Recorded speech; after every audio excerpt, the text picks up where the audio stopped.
All right. Thank you, Jenny. Good evening, friends, and good evening to all who has joined us this evening. And it is night to chat again.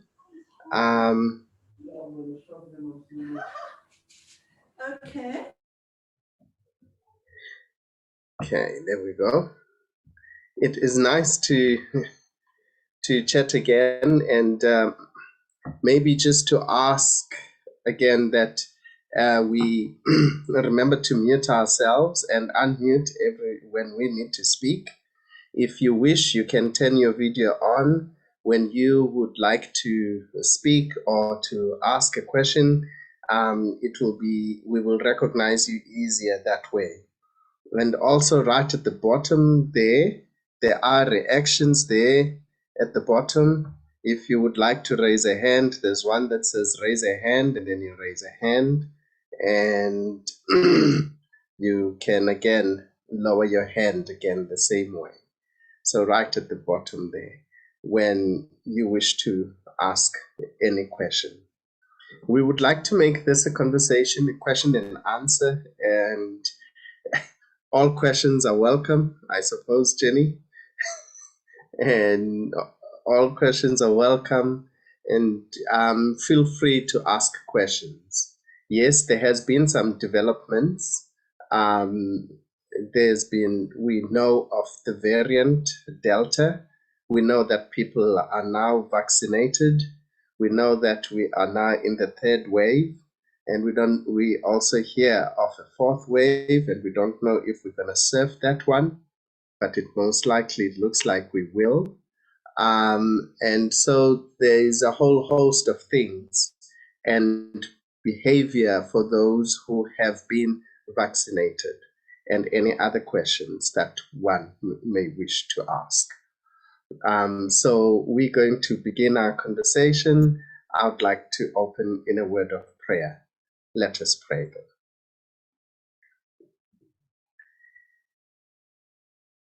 Dear Lord our God, we have always trusted in you, known you to be our refuge and a present help. Even at these times, dear Lord, as we navigate in these challenging times of COVID, which seems to have altered our lives and the way that we know how to do things, which is sometimes scary, sometimes exhausting, and sometimes frustrating. So even at this time, dear Lord, we hold our hand to you, and we ask you to help us in our faith, in our hope, and in our knowledge of you as our Savior. Help us not to waver, not to doubt, but to know that even in these challenging times, you are present with us. And so, Lord our God, as we begin this conversation, may your Spirit be with us, lead us and guide us. All that we do, we entrust to you, and we hope it will glorify your holy name. Receive our prayer through Christ our Lord. Amen. Sometimes it's a bit difficult to converse around COVID because you don't want to exhaust people who are already exhausted with bad news. You wish that the conversation could be as easy and as pleasant as possible. But please, we ask that we share, and yes, we understand the emotions and the exhaustion and the frustration around the issue. But all we ask for, even in this conversation, is that we hope that after it, we will be able to act responsibly, caringly, and lovingly. I'll hand over to Jenny and not try to waste time, who is just going to brief us in a few things, and then after that, it will be questions and answers. Thank you, Jen. Thanks, Sika. I think I'm no longer on mute. So firstly, I'm amazed to see so many people here, so thanks for coming. I'm feeling so tired and fed up and bored of COVID, and I'm sure all of you are as well. So yeah, thanks for coming. I hope you can get something out of this. Just to say a special welcome to my brother Alex, who's joined us from Sea Point. Thanks, Alex. Nice to see you. So what I'm going to do is hopefully mainly focus on questions and answers. You're welcome to ask any question. I definitely don't guarantee to have all the answers. I wish, but you know, I'll answer honestly and try to look up anything I don't know. I am going to give a very brief overview first, just of a little bit about the numbers, a little bit about the Delta variant, and a little bit about vaccinations, and then give it over for questions. So the first thing to say then is about the numbers, and that's good and bad. You know, I mean, all one can say about the COVID numbers is there have been lots of them. So in South Africa, we've had 2.5 million cases, and of counted cases, a lot more uncounted. We've had 85,000 deaths, counted deaths, but people think that we've had at least 3 times that of COVID. The great news for South Africa as a whole is that South Africa is coming down from the 3rd peak, from the 3rd wave. The sad news is that in the Western Cape, we are still very much in the going up phase of the 3rd wave. So we're still getting 2,000 to 3,000 cases a day and 70 to 90 deaths a day in the Western Cape. Our hospitals are under very severe strain. They're all private and public across the province are really struggling with occupancy, and their waiting lists for admissions and for ventilators. So sadly, we're not over it in the Western Cape.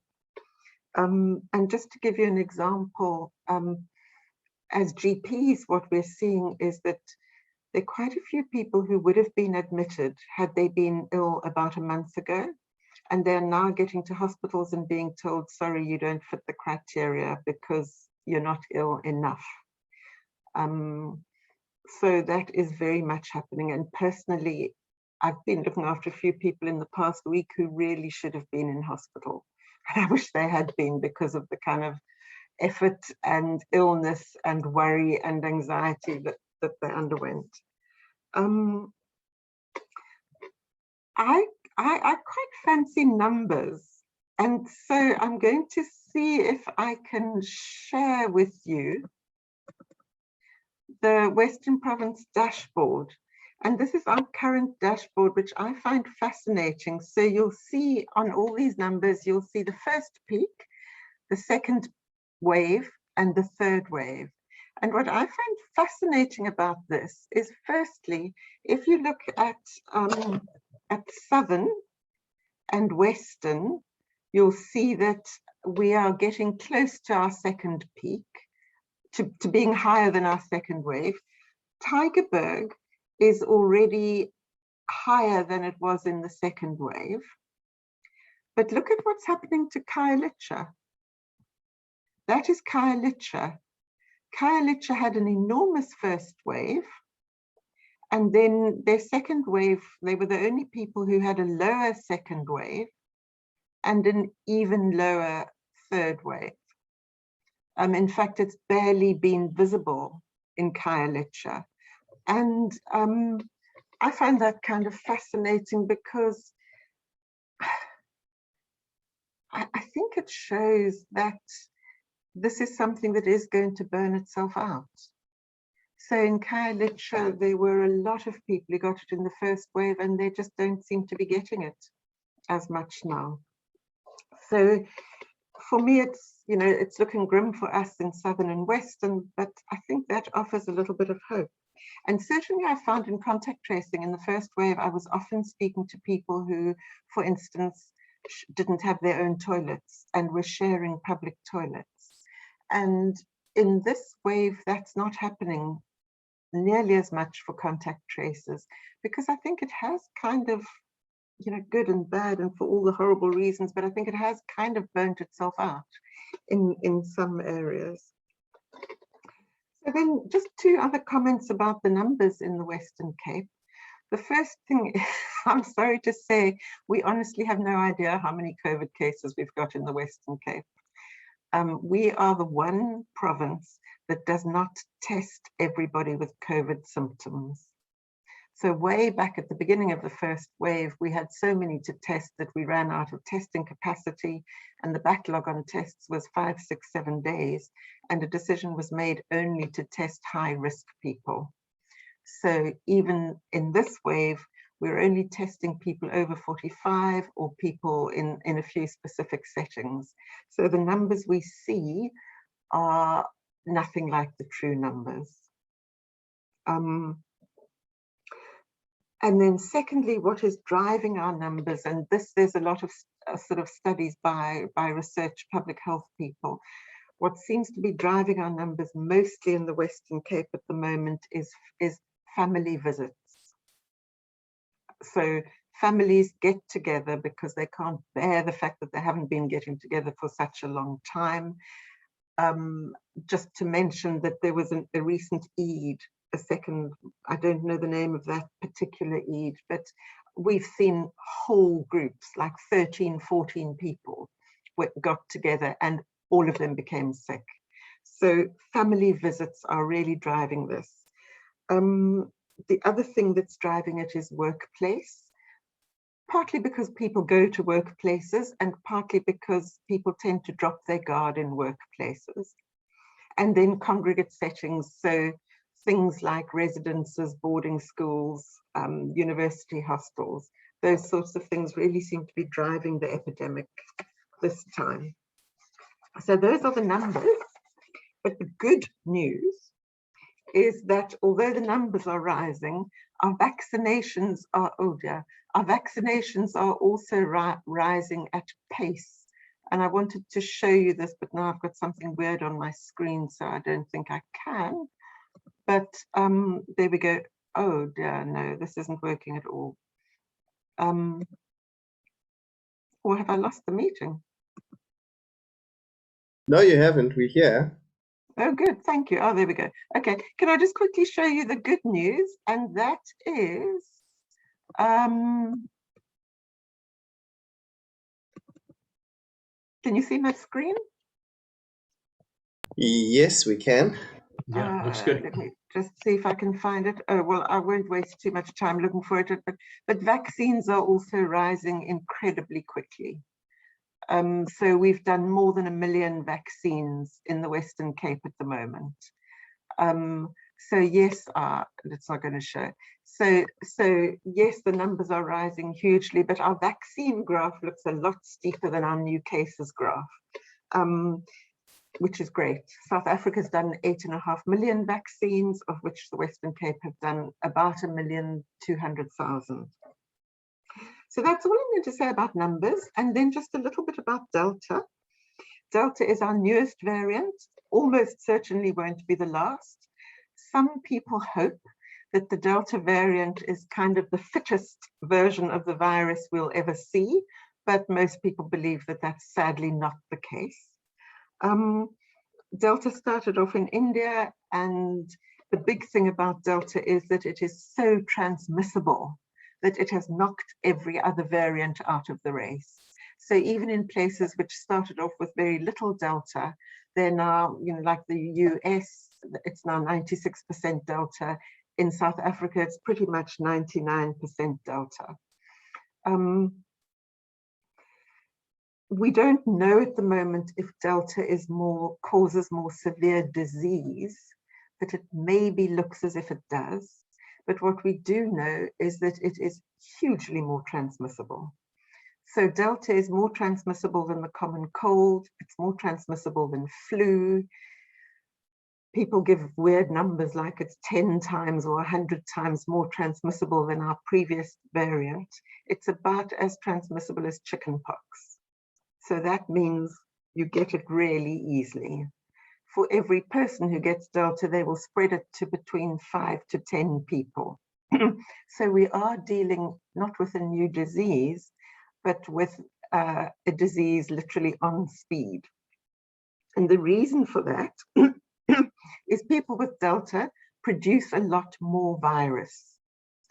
So they produce probably twice as much virus in their respiratory tract than people with older variants. So there's just more virus around. They also seem to produce it for longer. So they start producing virus earlier and they carry on producing it for longer than with the other variants. And also it seems that Delta evades immunity a bit, so reinfections with Delta are more common. And the big thing that we're noticing is that Delta seems to be spreading like wildfire amongst children. And we've got a huge problem in the Western Cape at the moment. And Sakar will know, for instance, that Wynberg has closed again because they've had so many cases. And what we're seeing well, it's all anecdotal at the moment, but what we're seeing is that children bring Delta in to, which they get presumably at school. Children get a lovely short, brief cough or cold illness. Nobody thinks it's COVID. And within a week or 10 days, the whole family is infected. With the previous variants, it was very uncommon for the whole family to be affected. There'd be those amazing ones who weren't. With Delta, everybody gets infected. And the trouble is, and this is terrible, is that at the moment with our restricted testing, people who are rich and have medical aid get tested, the school children get tested, and in the poorer areas where fewer people are on medical aid, it's a little bit hit and miss where the school children will get tested. And so it looks as if what's happening is the kind of richer schools are more likely to know about their cases and close classes. And that's happened across the board in the rich schools, St. Cyprian's, Rondebosch, Sachs, Wynberg. But in the poorer areas, children are less likely to get tested, so the cases aren't counted in the same way. Schools are more likely to stay open. And it's something that the Western Cape is looking at the moment. So that's pretty much all I'm going to say about Delta. And then I'm going to talk about vaccination. And really just the bottom line about vaccination is, yes, it still works. It's much better at preventing severe disease and hospitalization than it is against preventing infection. But yes, it still works. However, it is not a get out of jail free card. And I cannot emphasize this enough. Vaccinated people can still get COVID.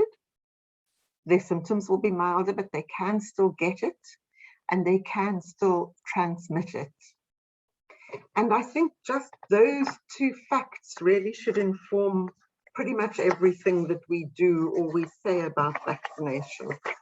I guess the third important thing is that there have been no serious safety signals. In other words, no particular surprises or big surprises as more and more people have become vaccinated. And worldwide, I think the figure is 4.5 billion people have been vaccinated. Of the vaccines that we're getting in South Africa, about 40 million Americans have now had Pfizer, and something like at least 5, I'm not sure the details of the Johnson & Johnson, but lots and lots of people have had Johnson & Johnson. So we've now not only got the research studies, but we've also got the real world studies of vaccination. And so what we know is they definitely all reduce severe disease and death. Sadly, they don't stop it completely. They did in the trials, but in real life, they don't stop it completely. They definitely all reduce infection, but absolutely they do not stop infection completely. And the sad thing is, as more and more people are vaccinated, more and more vaccinated people will get infections just because of the proportions. And the more that happens, the more the kind of hesitant or vaccine denial people will be saying, but you know, my mother's uncle had a vaccine but still got infected, so I'm not going to get the vaccine. And this is actually the bane of my life in contact tracing at the moment, is speaking to people who their mother's brother's friend had a vaccine and then still got COVID, but they've been taking ivermectin, so their illness was very mild. And at that point, I do just want to scream loudly about the science, the difference in the science between the two. But what vaccines actually do is they reduce the viral load. So the amount of virus, if you do get infected, the amount of virus multiplying in your respiratory tract will be much lower, maybe even 50% lower. So less virus to transmit. Secondly, people who've been vaccinated don't transmit virus for as long. So even if they get the so-called breakthrough infection, instead of shedding virus for about 9 days, they'll shed it for about 3 days. And thirdly, people who've been vaccinated get very mild disease. So what I can tell you is I'm on a WhatsApp group with 300 GPs in Cape Town. And a lot of us, not me, a lot of them are getting infected despite having had Johnson & Johnson vaccine. But what they're all saying is it's like a cold. And that anxiety when you get COVID is taken away because they are so good at preventing severe disease and death. So yeah, about vaccines, the only other thing I'll say is South Africa is doing very well and the Western Cape is doing very well. They've had drives to vaccinate homeless people, to vaccinate undocumented people. My sister went up to a very remote place near Tankwa, Karoo, and to her amazement discovered that a little vaccine team had gone in there and vaccinated, I think it was 114 of the 125 eligible people. So huge efforts are being made. And there's also very good ongoing surveillance of sort of breakthrough and vaccine problems. Then just a tiny bit about vaccine against Delta. I don't know if any of you know about the CDC leak. So the Center for Disease Control in America had an internal document where they talked about vaccines in the context of the Delta variant, and this got out into the press and has been widely distributed. But it is very good, it's very good evidence-based presentation. And what they found is against Delta, yes, the vaccines all work, but they are all even less effective at preventing infection. And there was even one study, and I think this is important for our church and for the members of my book club. There was also one study which showed that maybe vaccinated people who get infections are just as likely to transmit Delta as unvaccinated people. And I think that really needs to inform what we do. So their conclusion was that as long as not enough people have been vaccinated, the numbers and the epidemic and the community transmission and the breakthrough infections are going to keep on happening. And that the only way to prevent them is by rigorously continuing even vaccinated people. And this is heartbreaking. It is heartbreaking. So Ma, I can't go and visit you and hug you because even though we're both fully vaccinated, we could both transmit. So their recommendation was that masking distancing, ventilation, and sanitizing had to be as rigorous amongst vaccinated as against unvaccinated people. A politically unpopular message, but that's what they've said. And then just to say, there has been a real world vaccine study in South Africa of the 500,000 healthcare workers who've had the vaccine, and the results have still been very good. That's all I'm going to say.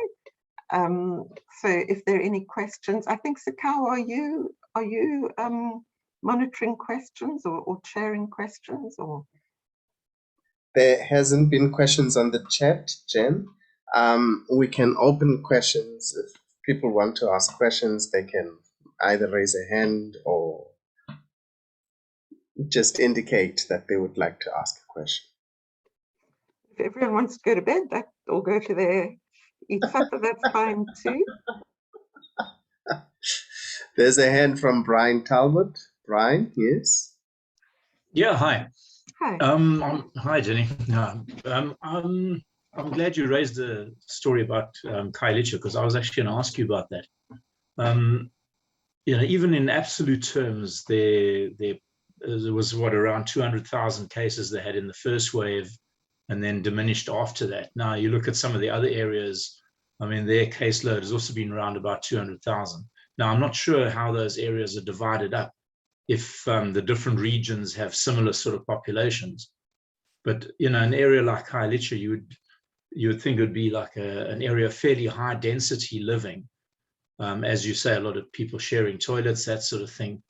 So, the whole social distancing and that kind of thing would, even if the people were like super conscientious, it would still be pretty difficult to do that. So, we kind of wondered why is it like that?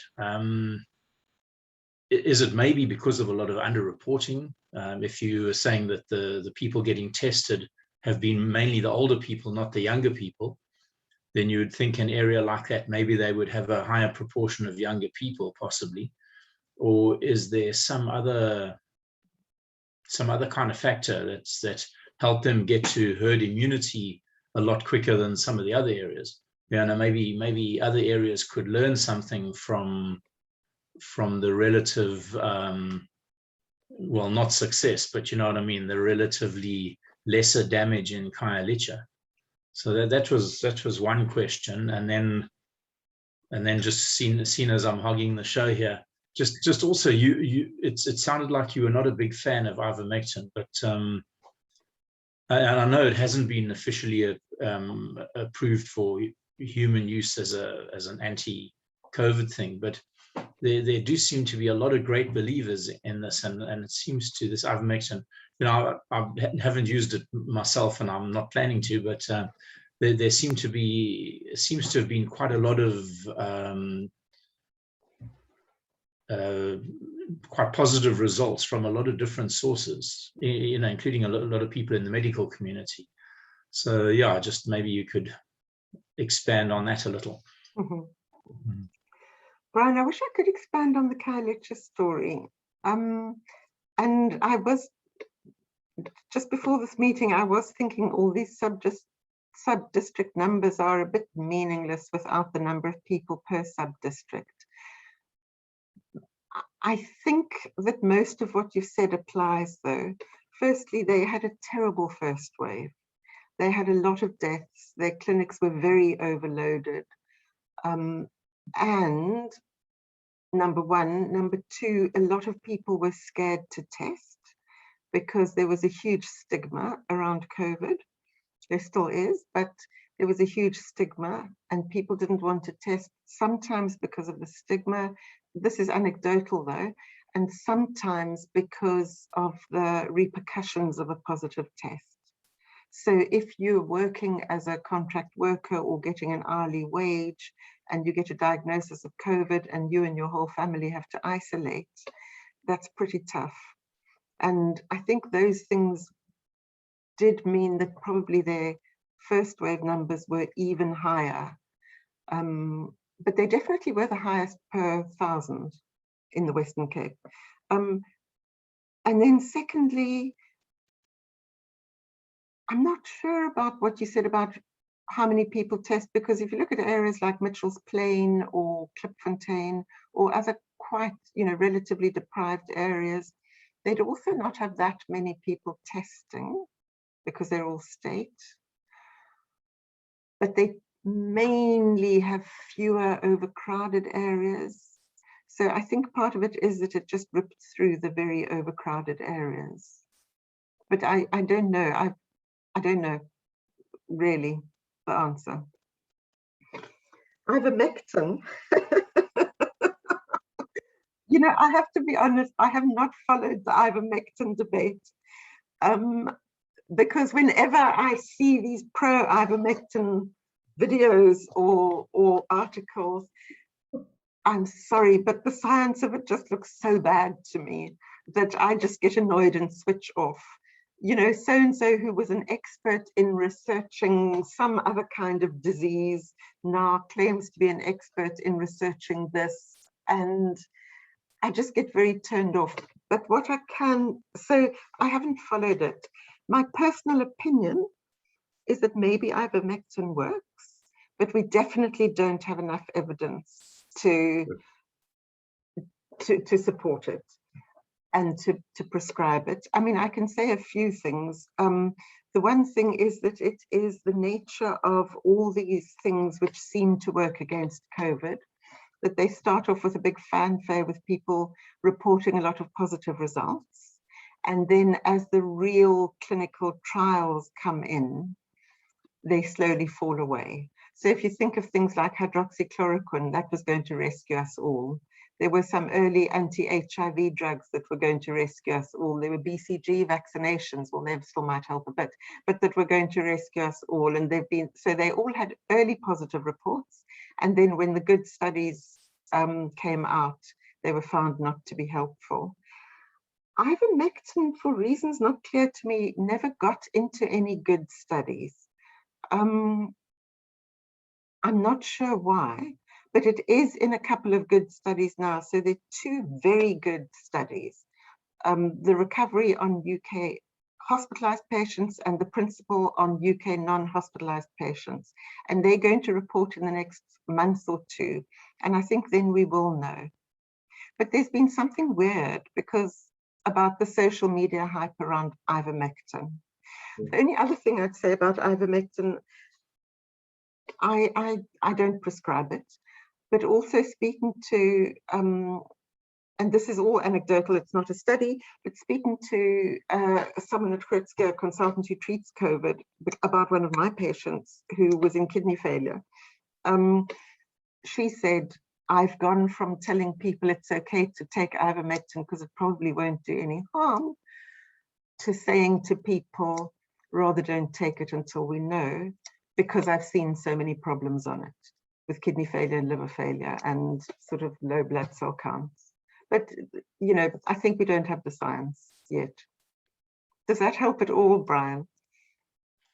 Yeah, look, I'm not personally promoting it, but I know a friend of mine who had COVID and nearly died from it. I mean, he was in really bad shape, but I know his doctor is kind of using ivermectin on the quiet, and he's a great believer in this. But as you say, maybe until you've done all the proper studies and the proper follow through, there might be really bad side effects that only become apparent later on. So maybe, initial success, but then later on it turns out that it has other unexpected problems. So yeah, I don't really know. I just doing it. But yeah, no, thanks for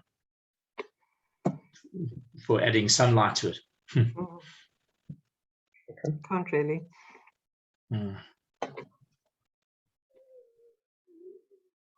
Have any other question? I know Koza has one. Oh, hello, Koza. Hello. You have to speak louder. Hello, everyone. Oh, I'm torn. Hi, Koza. Hello. How's everyone? Oh, we're all good. Okay.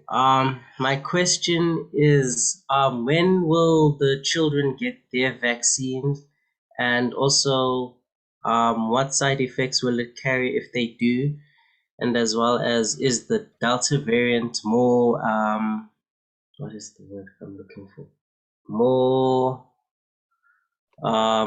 severe to kids as well? Those are Good questions. Do you, in your experience of kids, does Delta seem more severe in children? Well, it seems to be causing more cases at schools because we had, I think, 16 plus 3 more this weekend. Yeah. So it seems to be causing more kids to actually get sick and all that, and it spreads much faster from experience. And have any become more sick? Not really, because some of the people I don't keep in contact with, some of them they don't really say much, but yeah, that's all. Okay, so just to take your questions one at a time, when will children be vaccinated? That's an interesting one. So vaccines are always first tested against the slightly less risky groups, and pregnant women and children are tested last. We now know that it is safe in pregnancy after the first trimester and in breastfeeding. Children, the United States and the UK certainly have okayed Pfizer for, if you call them children, people over the age of 16. And the US has started on a study of one of them, I don't know if it's Pfizer or Moderna, on 12 to 15-year-olds. And they either are now eligible or will soon be eligible. So they're slowly being studied the vaccine safety is slowly being studied at younger and younger groups. I mean, I couldn't guess when it'll be available, but I'm sure within the next year it will be available to school children. Secondly, the side effects of the vaccine in children pass. I mean, I could guess that they'd be very similar to adults, but I have no idea. I haven't read that up, sorry. Is Delta more severe in children? Again, Delta's only been around for about 2 months. It's amazing how much we already know about it. But is Delta more severe in children? I can say that, again, just listening to the buzz here in the Western Cape amongst people I know, and actually reading about what's happening in the US, it does seem that children are more likely to be admitted to hospital with Delta. It seems that some children have more severe symptoms than was reported with the other strains. And yes, I don't know if you were there at the beginning, but there is this slightly reverse spread happening at the moment where children are often what's called the index case. So children seem to quite often be the first case in a household, and they then spread it to the rest of the household. So yes, it does seem to be more easily transmitted by children, and maybe more severe, but we're not quite sure yet. Does that answer enough of your question? Yes, it does. Thank you. Would you have the vaccine if it were offered to you? I'm scared of needles, but I'll try and get the vaccine. Look out for the trial. It's okay, Koza. We know where you got that fear from. That is true. That is true. I don't want to share too many secrets, but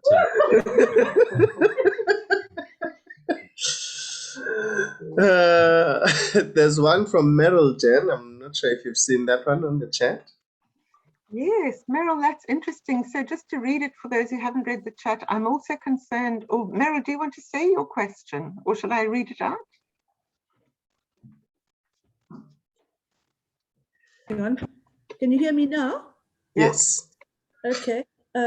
Yes, I was interested. Both Brian and the last speaker brought up this fact about children, and all the time, right from the beginning, when you spoke about the children and the years, from being more concerned about vaccinating 45 years and upwards, and not going down to the younger people bothered me immediately. Now, if those children are not being vaccinated, the numbers of the children have increased as I understand it. Please, I don't know all the details and the numbers, but it seems to me that more and more children are being COVID positive of late. Then those children go home and their families are then infected. So surely that's increasing the numbers rather than bringing our numbers down. So what are we going to do about those children? It does really concern me. I agree with you, Meryl. It is very worrying. And with something like flu, children are what are called the super spreaders. And so there's great encouragement for children to be vaccinated. I think there are two problems, though, with vaccinating children against COVID. And the one is that the vaccines haven't been tested sufficiently in children yet. And as I said, that is incrementally happening down the age. And you've got to be careful because children, children are just more at risk because they're still growing. So there are several drugs which are safe in adults but not in children because of their effect on growing bones or on growth plates or on developing, whatever. And so one needs to be sure that a COVID vaccine isn't, although there's no reason to believe it would be, but one has to be sure. So that's the one thing. The second thing is just the availability of vaccine. So, the world generally, the developing world even more, is battling to vaccinate enough people. So then it comes to who do you vaccinate? And worldwide, the decision has been, the idea behind vaccination is to prevent severe illness and death. Before the Delta variant and maybe before the Beta variant, it was thought that vaccination was to create herd immunity. We now know that that's at the moment looking like a pipe dream. So we can't create herd immunity for now, but we can stop people from getting very sick or dying. And it's the adults and the older adults to whom that happens. And that's the reason, that's the second reason why children aren't being vaccinated. Does that make sense to you? It does to some extent. It still doesn't take away the fact that those children come home more readily with the COVID. So therefore that almost puts, and I say this gently, I'm not pointing at you, but it seems to point that those it's worse for the children not to get the vaccinations. I know I've heard on a number of occasions, children from 18 years and up are easily vaccinated. And I haven't heard them saying that they will, be seriously ill or whatever it is, in the context of what you spoke about just now. It just is a concern to me, Jenny. Yes, there has to be reasons, but it just doesn't make good sense in my mind anyway.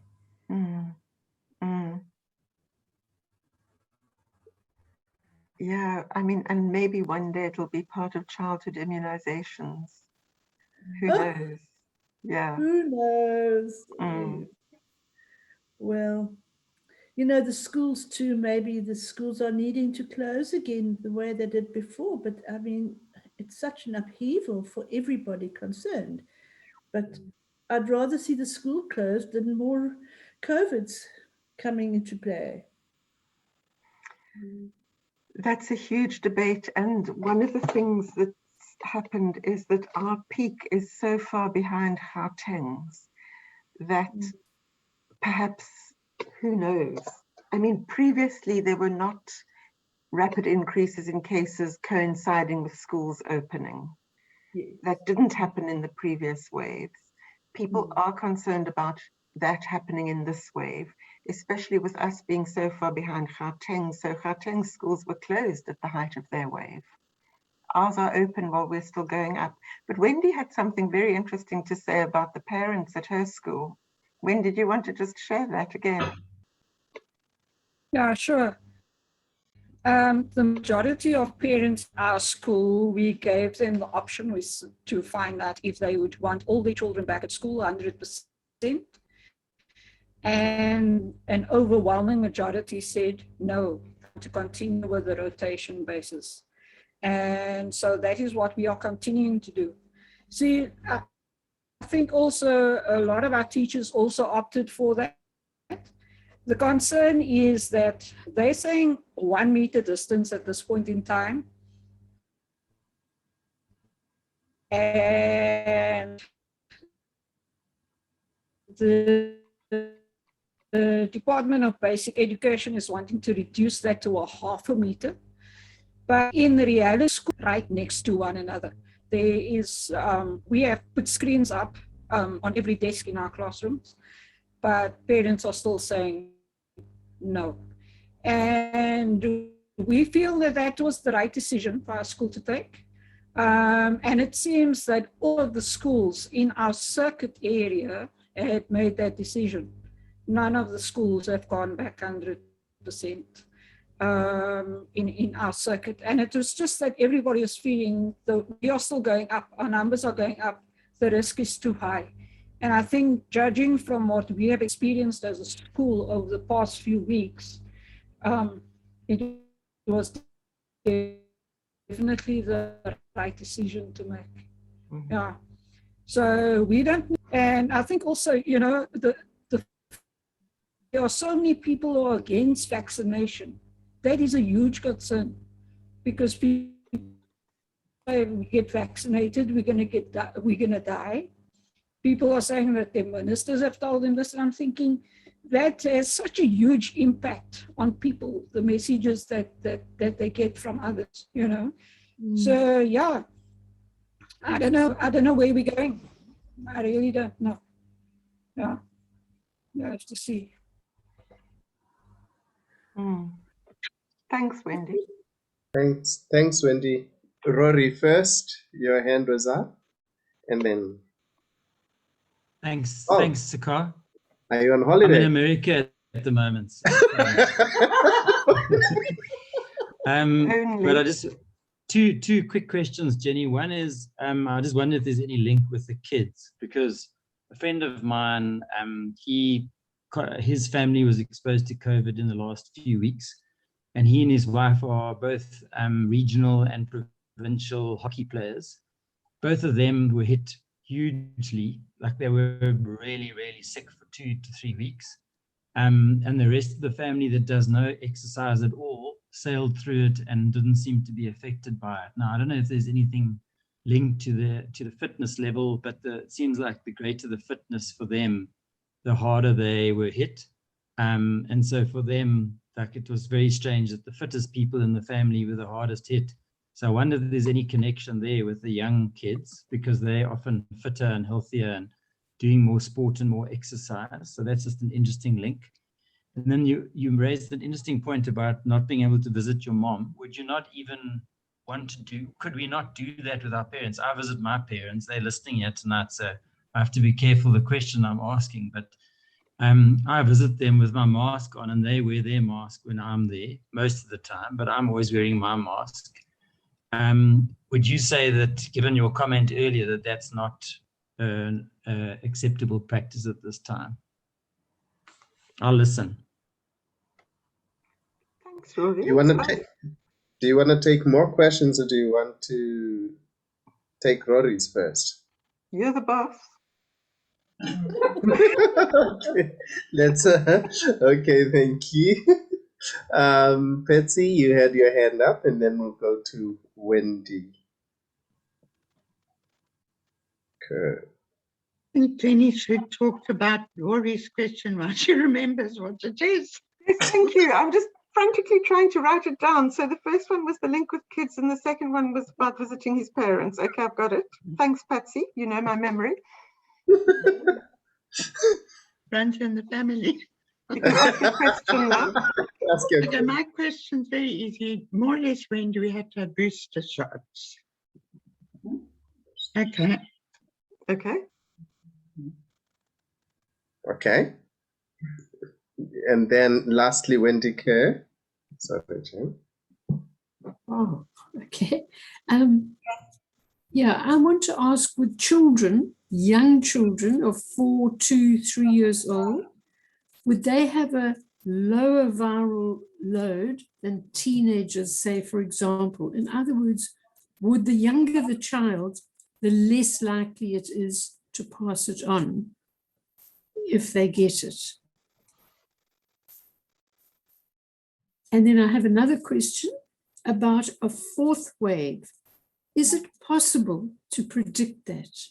Because we have heard from somebody in Discovery that they are very concerned about a fourth wave in December. And I'm just wondering, is it possible to predict that or not? I actually have a third question.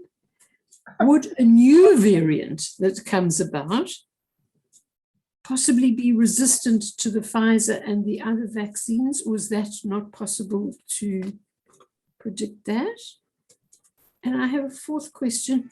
Long COVID, sorry everybody, long COVID, is that less likely to happen because a person is vaccinated? Because we hear horror stories about long COVID. Thank you.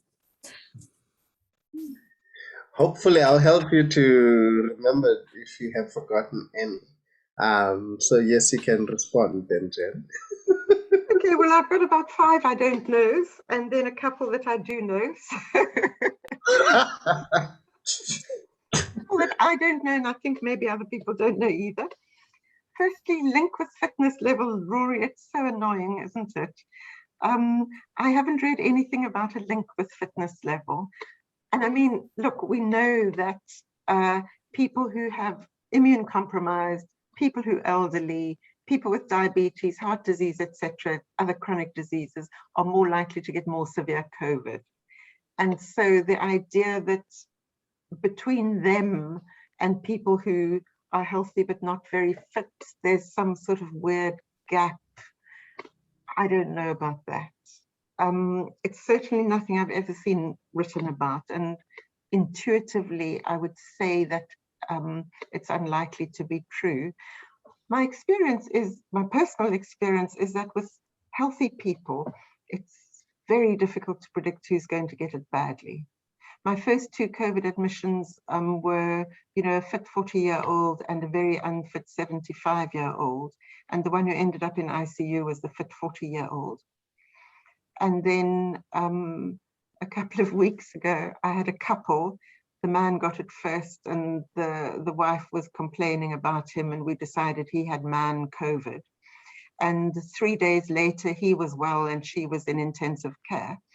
So, so that was, so, you know, for me, it's incredibly unpredictable. And I've not seen anything about fitness level. About visiting parents, what I said is I won't hug my mother. I didn't say I won't visit her. Okay. I do visit her. I didn't hear that. Yeah. Okay. I open all the windows, you can ask her. I sit in a draft. I actually take my mask off because I'm so far apart and there's such a draft whistling through that, you know, I drink my coffee without a mask. So yes, I don't think it's irresponsible, but I think, oh my word, just be masked and ventilated. What you don't want to do is 2 days after visiting your parents, have to say, I've got COVID. Do you think you were safe? What you want to say is, I've got COVID. Isn't it wonderful that I was so careful when I visited you? Does that answer that? Yes, thank you. I didn't hear that part of it. Okay, and you see you weren't paying attention. No, I wasn't. I'm not surprised after the weekend you've had. Patsy the booster, nobody knows, not me or anybody else. The UK are already talking about giving boosters. The third world, developing world, think they're just being selfish and trying to hang on to all their vaccines, and they should rather give them away. The Sasonke study, which has reported on Johnson & Johnson, have said that the lab tests in the laboratory at 8 months post-vaccine, the effect still looks very good. But remember, COVID vaccines haven't been around long enough for us to know. Number one, the two problems, they haven't been around long enough for us to know, and also nobody truly knows what to measure to try to work out if the immunity is still lasting. So we don't have the answer yet, and I suspect that numbers of vaccinated people getting sick might be what tells us. I don't know that. Oh yeah, so here are another lots of don't knows. Wendy, young children age 2, 3, 4, their viral loads. Fascinating question. In TB, children tend not to spread COVID because their infectious loads are much lower. Now I'm aware my husband can hear me, but I think it's true to say that in flu, they are the super spreaders, because I think either it's because they're just more revolting and snotty and coughy, or it's because they have a higher viral load. I'm not sure the answer to that. I haven't read about it in relation to COVID. The fourth wave, can we predict it? I think we can predict it's going to happen. There's no reason to believe it won't happen. How bad it will be and when it will be is hard to know. I mean, so far they have been about every 6 months. So far, the third wave in South Africa in some places has been worse and in some places not so bad. So I think we know it'll happen, but we don't know when or how bad it will be, I'm afraid. The other thing we do know is that to get to herd immunity with Delta, you need about 95% of the population covered. Whereas to get to herd immunity with Beta, you only needed about 70%. Those are kind of the predictions. New variant, could it be resistant? Again, so hard to know. The things that make viruses mutate are how much circulating virus there is and how easily mutations happen that can evade immunity. So if the whole world was vaccinated, there'd be very little circulating virus around, so mutations wouldn't happen nearly as fast, on the one hand. So, you know, we could theoretically get to a point where enough people have been vaccinated that mutations stop happening, but that must be a hang of a long way off. And then, of course, as more and more people have been vaccinated and more people have been infected, for any variant to really take hold, it would pretty much have to be one that could evade immunity, either natural immunity or vaccinated immunity. So could that happen? I don't know from a virological point of view, but intuitively it seems pretty likely to me, because so far, I've been reading about Delta, and Delta really took people by surprise. Nobody expected another virus. You know, nobody predicted that coronavirus, SARS-CoV-2, would change quite so quickly and radically. And the new variants which have taken hold have been ones which are more resistant to vaccines. Vaccines still work, but you know, all of them slightly less so. So I think it's very likely that that could happen. The thing that gives me hope is that there is definitely an evolutionary advantage for a virus to become more transmissible. Obviously, because the quicker it transmits, the more virus you get, and survival of the fittest and evolution tells us that the more transmissible viruses are evolutionarily fitter. But there's no evolutionary pressure for viruses to become more severe. There's no pressure for a virus that will cause more severe disease. In fact, you know, things like that first SARS, you know, from way back 15 years ago, however long ago, the trouble with that, it died out very quickly because it was so bad that it just killed people quickly. So they weren't alive and healthy to transmit. So I think we can maybe expect more transmissible, but I don't think that goes with expecting more severe. Does that, yeah, that's all I can say about that. Long COVID, less post-vaccine, fascinating question. I mean, people who've been vaccinated are, despite everything we've said, still less likely to get COVID. So there'll be less long COVID from that point of view. The other fascinating thing that seems to be happening is that some people's long COVID seems to be cured by vaccination. And some studies have said maybe 50% of people with long COVID have improved after vaccination. I don't really understand why, unless there's some reservoir of the virus in some hidden place, I don't know. But I've not seen anything about whether vaccination actually makes long COVID less likely. I haven't seen anything about that. So that's another don't know.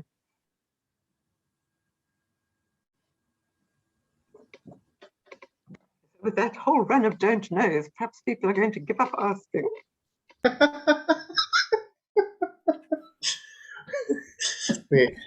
We understand. Thank you, Jenny.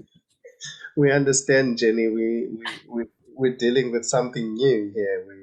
Something new, surprising, and yeah, and everything about it is surprising. So we understand.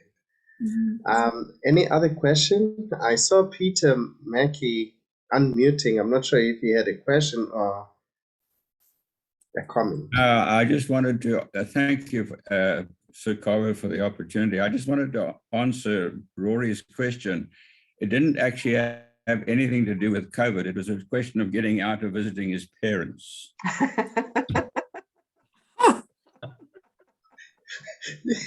Hey, Dad, you can go back onto mute now.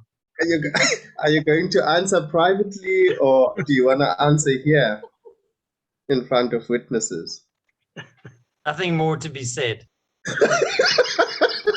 Wow. Okay. I've got one question. Can I actually, I've got two questions. Can I ask them? Yes, you may. Yeah. The first one is, given everything I've said, and given that we're thinking, people keep saying Western Province is probably going to peak, Western Cape will peak in the next week or two, but they've been saying that for weeks. So given everything I've said, should church open this coming Sunday? Number one. And number two, have I made you feel a bit despairing, Wendy? No. Despairing not. I see a lot of people shaking their head. It's those whose videos are on. Okay. And the anyone question, in despair? The ball just carrying on. I don't know, what does that mean, Rory? There's a face there.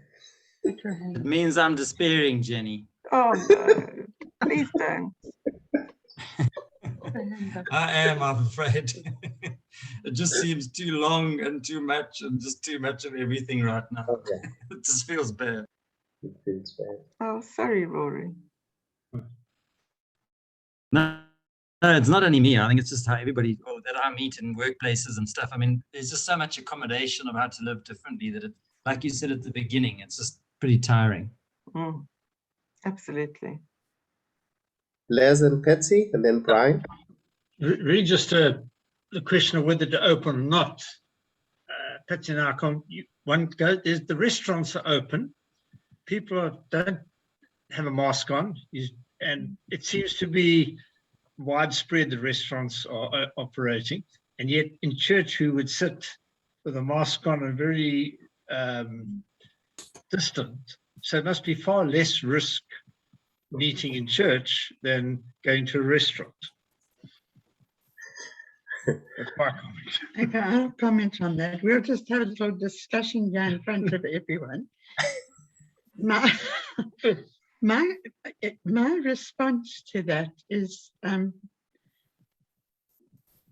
think in a way the church, we must be more careful because of who we are. We mustn't encourage people to do risky behavior. Okay, we'll carry on that discussion after this meeting. But Also, we were told just now, we have now had 500 days of lockdown. That's extraordinary. Yeah. You know, okay. I'll go back to sleep. Brian? No, I mean, for myself, I'm happy enough and carrying on with life. I mean, my business has a really bad patch. I was just looking the other day, I think in about 500 days, I've had about 20 days of work. So that's not going well. And just when things were starting to recover, then the third wave came. So everything that was just starting to get going again, then everything stopped again. So, but apart from that, I'm not despairing really. I think world has been through much worse things than this before, and we've managed to survive. But I think a lot of people are in circumstances where this affects them much more badly than it affects us. So I think there are people who are in desperately bad situation. People who are sick, who've lost a lot of family people, have got virtually no income. And then then some of the other little things that have gone on, like riots and looting and destruction of whatever value there was there. I think that's made it a lot worse for some people too. So I think for the country as a whole, I think it's a terrible thing really, but we'll get through it eventually. As for church, I agree. I agree with the previous comments. I think we are very careful when we hold our in-person church services, and I think people are pretty disciplined and we do all the right things. So I actually think it's a relatively low-risk environment compared to a lot of other places where people mix and through public transport or even just going shopping. I mean, it's yeah.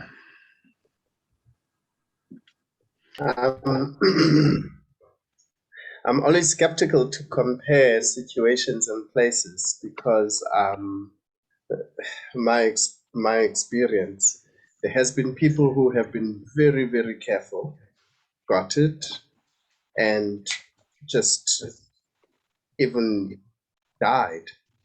And then there has been people who have been far exposed. You speak about riots and looting and toying and things like that. And so I'm one now who, as you also have heard, other comparisons, a fitter person and a non-fitter person, older, younger, all the likes. I'm not sure when we always compare situations and locations if it is a justifiable comparison.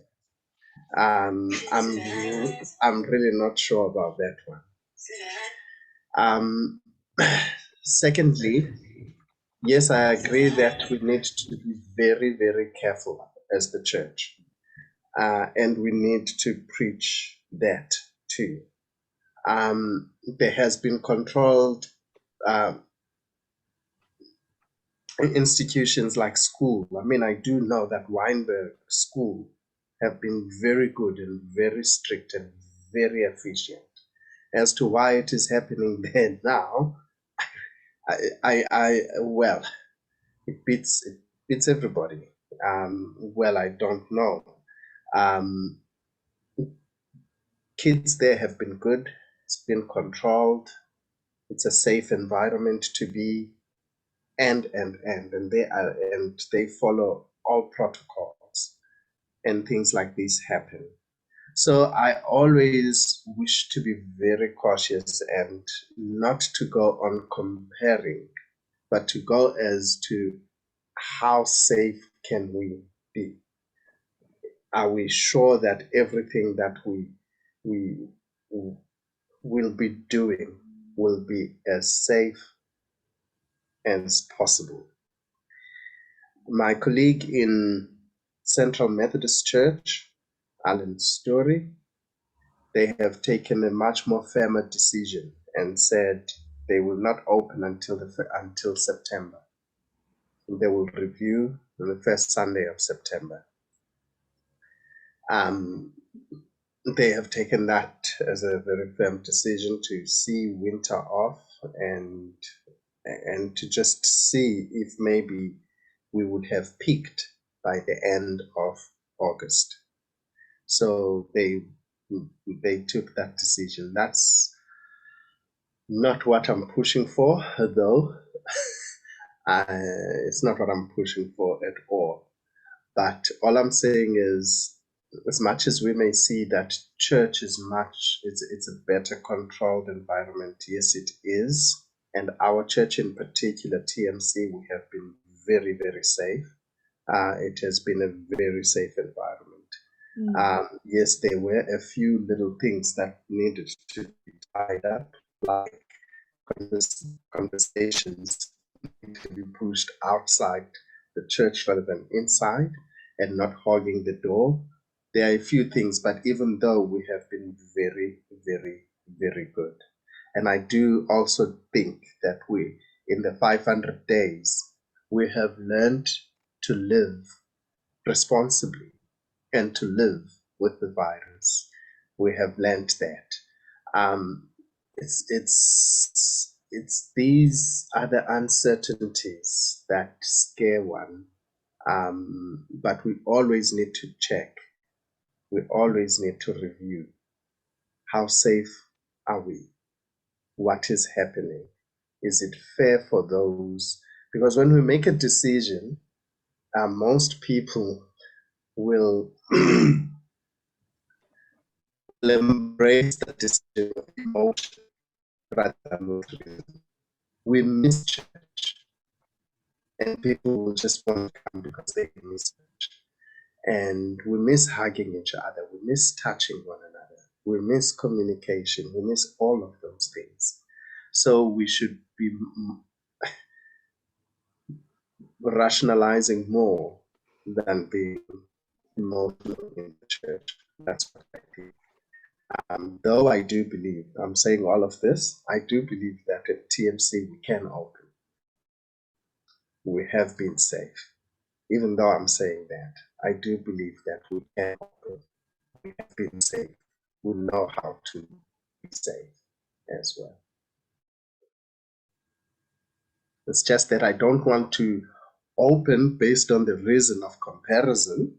I would rather open based on the practices, safety practices that we are adhering to, assuring people that we have been safe, not comparing us to a restaurant or any other thing, because I'm not sure how justifiable those comparisons are.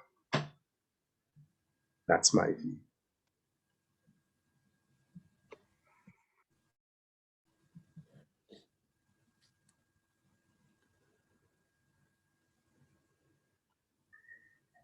Any closing words, Jen? Oh, thank you. No, I don't think so. I mean, I just think that I think that the world actually, we've had nothing like this, and I think the way people have come together and worked out the science and the precautions and what needs to happen is absolutely amazing. And as I keep saying to people, I do believe that the development of the vaccination has been one of the ways that God has answered our prayers. That's all. There's always reason to despair, and there's always reason to hope.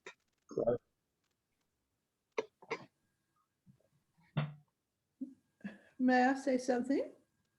Yes, Meryl? Just want to say, Jenny, thank you very, very much for the time that you've given us this evening after, I'm sure, a very busy, long and hectic day, and all the worries and cares about Mom.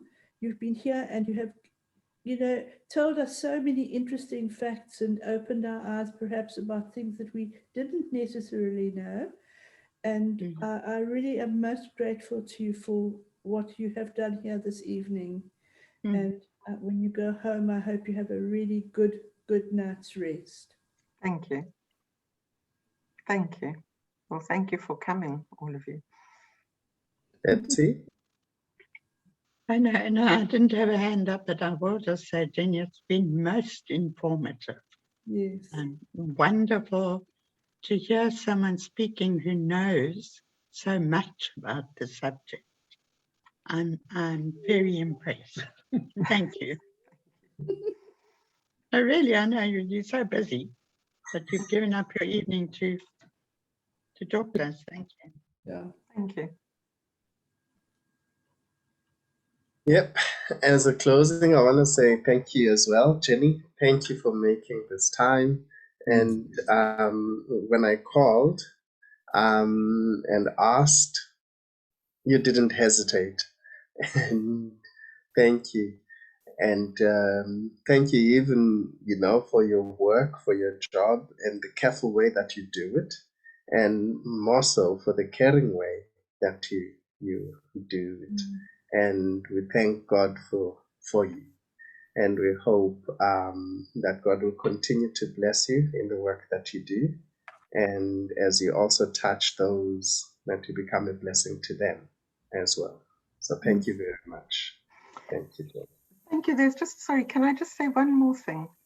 Yes. And, Jen. that is Brian and Sakar, you were saying that we've been very safe in our practices at TMC, and that is because we've got a brilliant COVID volunteer team. And I think if I'm right, there are 2 people from the COVID volunteer team here, Susan and Brian. And I've sometimes really nagged and been a pain, but I just want to say thank you very much to them for just being so careful and so thorough. So really, thank you. Yeah. And thank you to all who have joined. We've recorded this and we will make it available to those who aren't here. Thank you very much for your questions, your interesting questions. And let's continue to be safe. I hope and pray that, yes, we struggle. I heard the comment about also ministers spreading other messages. We try by all means, as much as we possibly can, to ask people to give loving messaging out there and responsible messaging as much as possible. So yes, indeed, we all interact with different people and have different jobs. So as we interact with people, let's encourage one another lovingly, and let us also give good, sound messages to people and be examples to them as well. Yes, I do believe and trust that we will continue to be safe. I think every time we speak to TMC, I sometimes think we're preaching to the choir. You have been very good as members of TMC and very patient as well. And so I wish to thank you very much for that. Sometimes it's difficult to make these decisions, but thank you very much for the way that you've carried yourselves. And so may God bless us indeed, and may God protect us and our families and our world. And indeed, let's continue to be safe. Wear your mask, social distance, sanitize, ventilate as much as you possibly can. Thank you, thank you. Thank you. Thank you. Thank you, Jenny. Thanks, Jenny. You. Thank you. Thank you. Thanks, Sakar, for hosting this. Thank you. Thank you for coming. Thanks, everybody. Speak to us. Thank you. Thanks, Thank Sakar. you to Jenny. Cheers. Excellent. Thank you. Thank you. Bye. Thank you. Thanks, everyone. Bye. Thank you.